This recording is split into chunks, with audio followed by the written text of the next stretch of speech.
নভঃ স্পৃশ্যম দীপ্তম অৰ্থাৎ touch the sky with Glory. আজি অসমবাসীৰ বাবে এটা বিশেষ দিন। মই উপস্থিত হৈছোহি লাচিত ঘাটত কেন্দ্ৰীয়ভাৱে অনুষ্ঠিত হোৱা ৯৩ সংখ্যক বায়ুসেনা দিৱস। আহি দেখোঁ চাৰিওফালে কেৱল মানুহ আৰু মানুহ। কি ঘৰৰ মুধচ, কি গছৰ ওপৰ, প্ৰখৰ ৰ'দকো নেওচি সকলো ৰাইজ আজি ওলাই আহিছে এয়াৰ শ্ব' চাবলৈ।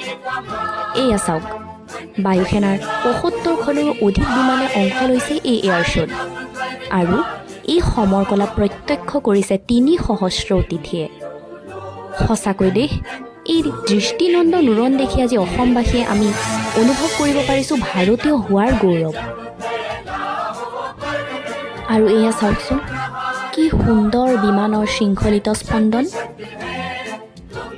আৰু এয়াৰ শ্ব' শেষ হোৱাৰ অন্তৰালত তেওঁলোকৰ ফালৰ পৰাও আমাক সকলোকে প্ৰদান কৰিছিলে একোটা পেকেট লাঞ্চ।